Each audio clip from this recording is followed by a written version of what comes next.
bahas tentang makanan ya guys. Makanan, jadi gimana sih untuk memakan gimana sih makanan yang sehat gitu lah intinya. Jadi intinya kita akan membahas tentang pola makan. Kemarin di video pertama kan kita sudah membahas tentang 3 kunci hidup sehat kan. Yap. Dan di sini salah satunya adalah pola makan. Dan di sini gimana sih cara mengatur pola makan yang baik? Nah, kemarin kan udah dibahas kayak apa ya? Baru covernya lah, baru pendahuluan. Nah, ini kita mau dalemin gitu loh guys. Yang pertama kita mau bahas adalah kalori dulu guys. Jadi cara menghitung kalori. Sorry. Gimana tuh Pak Bay? Jadi kan gini ya. Cara untuk mengatur pola makan yang bagus, yes, teman-teman. Jadi yang paling pasti atau paling tepat adalah mengatur makanan yang sesuai dengan kebutuhan kalori dan makronutrisi kita. Yep. Nah, kalori dan makronutrisi sudah kita jelaskan di awal kan, bahwa kalori itu didapat dari makronutrisi, yang dimana makronutrisi adalah karbohidrat, protein dan lemak. Nah, gitu. Jadi yang harus kita makan ya harus sesuai dengan kebutuhan kalori dan makronutrisi kita ini, coy. Oke. Gitu. Nah, sekarang pertanyaan adalah gimana sih cara menentukan kebutuhan kalori kita dan kebutuhan makronutrisi kita kan? Pastinya tiap orang kan beda-beda kan guys. Pasti beda-beda karena berbeda usia, berbeda kalori, berbeda aktivitas juga pasti berbeda, tinggi badan juga berpengaruh kan, gitu kan. So sebenarnya gampang untuk menghitung kalori itu sebenarnya ada rumusnya, panjang banget kayak matematika coy. Yang mudah aja Pak, yang mudah. Oke, saya tahu sih pasti kalian sangat matematika, males banget kan ya. Mungkin sih. Gitu, jadi ada cara mudahnya. Sekarang zaman digital gitu ya. Jadi sebenarnya semua itu serba mudah asalkan kita mau untuk belajar ya gitu. Nah, cara yang mudah adalah gini. Kalian bisa googling, buka Google ya, lalu kalian ketikkan TDEE kalkulator. Nah, TDEE itu total daily expenditure, energy expenditure. Nanti kami kasih linknya. Gitu. Jadi kalian bisa googling TDEE kalkulator, lalu kalian buka webnya di situ. Nah, di situ nanti udah ada banyak banget data yang mesti kalian isi di situ. Ada tinggi badan, terus berat badan, usia, gender, dan juga aktivitas. Gitu. Nanti akan kita tampilkan juga di sini screenshotnya. Nah, silakan kalian isi di situ berbagai macam opsinya di situ ya. Nanti akan muncul jumlah kalori maintenance kalian. Nah, kalori maintenance itu adalah kalori yang kalian butuhkan dalam 1 hari.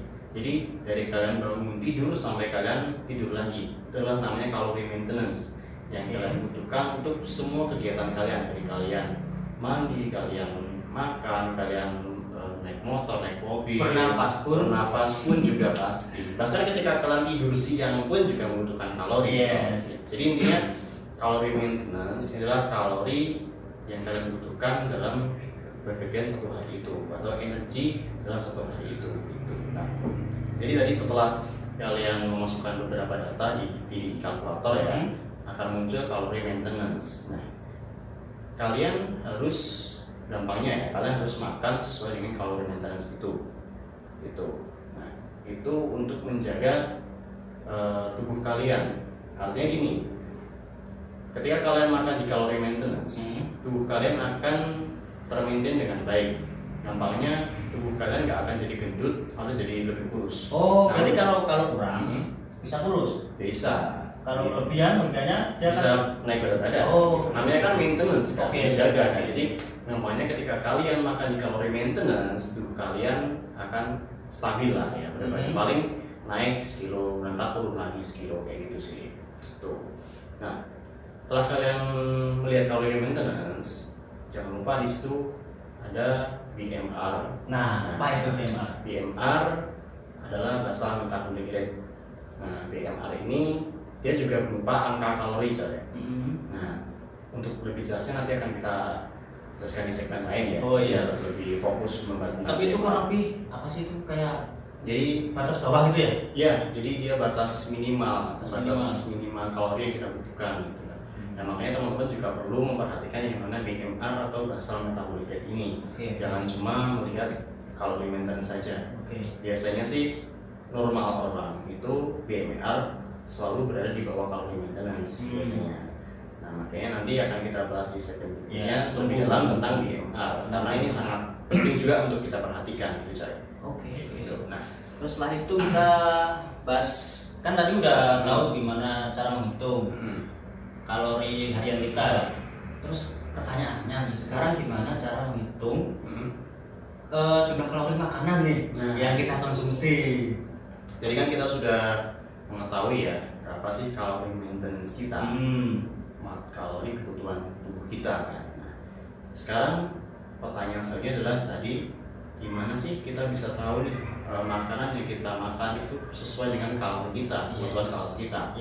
Nah, kembali lagi sekarang sudah zaman digital, sudah zaman modern, kita bisa menghitung itu dengan sangat-sangat mudah. Kalian bisa download aplikasi di Play Store. Ada namanya aplikasi, sebenarnya banyak sih, cuman yang paling yang paling sering digunakan itu ada dua, satu Fat Secret dan juga MyFitnessPal. Kalian bisa download di Play Store atau App Store ya. Gitu. Nanti kami kasih linknya juga. Kasih link juga di deskripsi. Nah, kalian bisa gunakan Fat Secret atau MyFitnessPal untuk menghitung jumlah kalori makanan yang kalian makan sehari-hari. Jadi ketika kalian nanti sudah mendownload itu, nanti akan muncul beberapa opsi ya. Jadi seperti kayak breakfast, lunch, terus dinner dan juga snack. Jadi kalian bisa masukkan kalian makan pagi itu makan apa aja sih? Nah, nanti kalian bisa ketik di situ, misal nasi putih per 100 gram atau kayak gitu. Berarti harus punya timbangan dong. Nah, ya betul. Nah, itu kan. Gimana caranya gitu kan? Jadi gini, memang kalau kita pengen akurat banget, kita harus sesuai dengan apa yang kita butuhkan. Kalori yang kita butuhkan, memang kita ya harus punya timbangan untuk menimbang semua makanan kita. Jadi semisal contohnya nanti kalian masukkan di Fat Secret nasi 100 gram gitu ya, otomatis kalian harus menimbang kan. Memang ini sangat disyaratkan untuk kalian memiliki timbangan sendiri di rumah gitu, untuk ya lebih akurat akan lebih bagus hasilnya pasti akan gitu. Jadi kalian tinggal masukkan saja beberapa makanan yang kalian makan, nanti akan muncul di situ nutrition fact-nya, ada kalori berapa, terus karbohidrat berapa, protein dan lain-lain gitu. Tinggal kalian masukkan, kalian set itu sesuai dengan kebutuhan kalori kalian. Jadi ketika kalian makannya masih kurang atau kelebihan, nanti akan ketahuan di situ coy. Gitu. Terus kemarin kan di video sebelumnya ya guys, kita kan udah bahas namanya makronutrisi yang terdiri dari karbohidrat, protein dan lemak. Terus itu fungsinya untuk apa sih? Kan sudah kita katakan ya bahwa kalori ini berasal dari makronutrisi, yang dimana makronutrisi ini adalah karbohidrat, protein dan juga lemak. Nah, masing-masing ini memiliki fungsi masing-masing ya. Jadi fungsi utama dari karbohidrat itu merupakan sumber energi utama tubuh kita, sumber energi utama. Nah, jadi ketika seseorang mengurangi jumlah asupan karbohidrat, ya otomatis energi utama dia akan berkurang. Asupan lemas ya. Nah, benar sekali. Jadi nggak usah kaget, nggak usah bingung ketika seseorang mengurangi jumlah asupan karbohidrat, dia pasti akan lebih merasa lemas. Itu makanya karbohidrat ini juga sangat-sangat penting untuk diperhatikan. Dia berupa sumber energi utama. Itu. Nah, selanjutnya ada protein. Fungsi protein adalah yang pertama, dia sebagai pembentuk jaringan sel otot kita. That's why ketika kita ingin membuat muscle, kita memerlukan protein karena itu merupakan makanan utama bagi otot kita. Untuk kebutuhan protein itu setiap orang normalnya ya untuk kehidupan sehari-hari itu 1,5 sampai 2 kali berat badan. Nah, terutama untuk orang-orang atau seperti kita yang memang kita hobi nge-gym. Biasanya mana? Biasanya bulan ya. Jadi gitu ceritanya udah hampir sebulan off gym ya. Iya, sebulan. Nggak musim karena situasi lagi kayak gini ya. Lockdown. cuma bisa exercise di rumah. Bisa udah kempes semua. Terus sekilo nih. Memang susah sih. Oke, jadi untuk kebutuhan protein itu setiap orang 1,5 sampai 2 kali berat badan. Terutama untuk teman-teman yang lagi di gym, kalian yang with muscle, disarankan untuk ambil 2 kali berat badan. Jadi semisal berat badan kalian 60 kilo, kalian akan konsumsi protein 120 gram per harinya. Dalam gram ya, bukan Benar. kilo. Kilo, Kak, buat saya. Banyak yang salah pengertian Pak Fai. Oh, gitu ya? Kadang-kadang kan sering ngomongnya kan 1,5 kali berat badan gitu kan. Gitu. Dikiranya dalam bentuk kilo. Waduh, Susah. mau habis dada yang berapa kilo? Makanya kan susah. Sekalian pulang. Gram ya, gram becak dan gram. Jadi 60 kilo berat badan kalian dikali 2, 120 gram protein per hari. Ya. Fungsi lain dari protein adalah dia pastinya membantu metabolisme energi juga. Di samping karbohidrat yang sebagai sumber utama energi, protein juga membantu proses metabolisme energi tadi. Gitu. Jadi makanya kenapa protein ini juga sangat-sangat penting untuk diperhatikan. Dan yang terakhir adalah lemak ya, Lemak. atau fat. Nah, Ini nih yang kadang orang apa ya, disepelein lah. benar, dan mereka sangat-sangat takut dengan lemak. Yes. Ya memang benar sih, lemak memang harus sebisa mungkin kita minimalisir. Cuman Tapi jangan dihindari. nah benar, karena lemak itu ada 2 sifatnya. Ada yang lemak baik dan lemak tidak baik. Oke. Nah, yang Oh, perlu istilahnya lemak jenuh dan Mhm, tak jenuh gitu. benar, Oke, benar. oke. yang perlu kita hindari adalah lemak yang kurang baik. Mhm. Itu seperti yang terkandung di minyak kayak gitu, terus tepung kayak gitu kan, santan gitu kan. Sedangkan lemak baik itu ya karena dia emang lemak baik ya memang dia bersifat baik loh. Seperti dia kandungannya banyak di kayak buah-buahan kayak gitu. Oke. Nah, fungsi lemak itu satu juga dia sebagai untuk mempermudah proses metabolisme energi juga. Berarti sumber energi ya. Benar. Karbohidrat sebagai sumber energi utama, Oke. sedangkan lemak ini sebagai sumber energi cadangan. Nah, oke. Gitu. Nah, jadi ketika kalian sudah kehabisan karbohidrat, otomatis si lemak ini nanti dia sebagai sumber energi cadangan dia akan terpakai. Oke. Mensupport. Mensupport benar banget. Dan juga salah satu fungsi lemak yang paling penting adalah dia sebagai pengontrol hormon alami tubuh kita. Oke, gimana tuh? Menarik nih. Dan jadi gini ya, wanita dan pria kan memiliki hormon masing-masing. Kalau pria dia lebih cenderung ke hormon testosteron, dan kalau wanita hormon estrogen. Yes.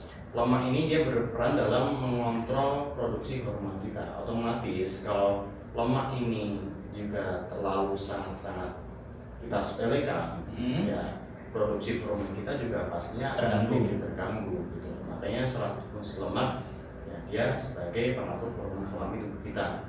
Dan buat teman-teman juga yang ingin membentuk massa dalam gym ya, hormon testosteron ini merupakan salah satu dasar juga bro dalam membentuk otot. Kenapa tuh bisa gitu? Karena gini, hormon testosteron ini bagi cowok ya, bagi Iya. cowok ya dia merupakan ramuan dasar, bahan dasar yang sudah ada dalam tubuh kita. Oke. Lalu yang kedua adalah protein. Gitu. Nah, makanya ketika kita memiliki hormon testosteron yang cukup rendah, itu akan susah. Gitu. Oke. Makanya salah satu fungsi dari lemak adalah mengatur kestabilan di hormon kita. Ya, satu lagi tambahan mengatur makronutrisi yang baik sesuai kebutuhan kita. Nah, jadi kalian Oh ya, komposisi ya. Jadi kalian semisal sudah mendapatkan kalori maintenance yaitu 2000 kalori semisal per harinya, 2000 kalori per hari. Nah, yang pertama kalian penuhi dulu dari protein. Oke. Semisal- Yang tadi ya 1,5 tadi ya Nah. minimal ya. Semisal katakanlah kalian ambil 1,5 kali berat badan kalian. Kan kalau kalian masih ingat di video pertama kita sampaikan bahwa 1 gram protein itu mengandung 4 kalori kan? Iya, 4 kalori. Nah, kalian ambil dulu proteinnya misalkan 1,5 kali berat badan kalian. Kalian penuhi dulu, udah terpenuhi 1,5 kali berat badan. Nah, setelah itu baru kalian ambil fat atau lemak terlebih dahulu. Lemak ini rekomendasinya adalah maksimal 20% dari total kalori. Kalau masih spek? Nah, makanya maksimal 20% dari total kalori, yang dimana fat 1 gram fat atau lemak adalah 9 kalori. Nah, ya apakah lebih sedikit lemak akan lebih bagus? Ya pasti. Kalau kalian bisa mengambil lebih sedikit dari 20%, misal 15% dari total kalori, pasti akan lebih bagus. Six pack ya?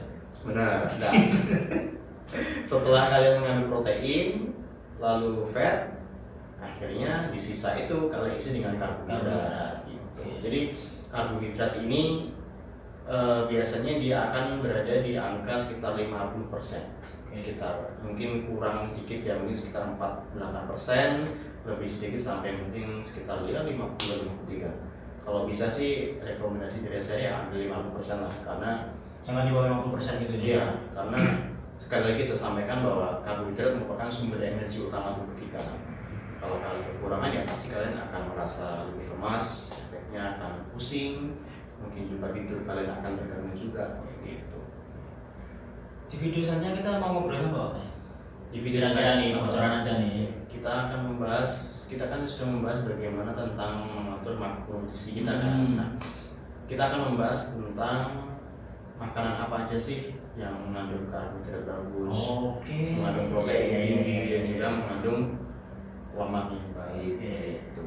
Nah, gitu guys. Jadi tunggu video selanjutnya ya. Ini berhubung sudah lama kayaknya kita ngobrol. Nggak terasa ya? Iya. Jadi kita sudah dulu ya guys. Ya. Sesi kali ini, video kali ini. Dan mungkin teman-teman yang ingin ada pertanyaan silahkan komen juga di comment section ya. Oke. Dan bila menurut kalian video ini bagus, bisa di share ke teman-teman. Yes. Jangan lupa mampir ke Instagramnya. Ya, Instagram saya di @fairais. Nah. Ini juga akan saya share tips dan beberapa kiat-kiat ya dalam healthy lifestyle, gym, diet dan lain-lain. Oke. Itu dulu sih. Thanks for watching and bye bye.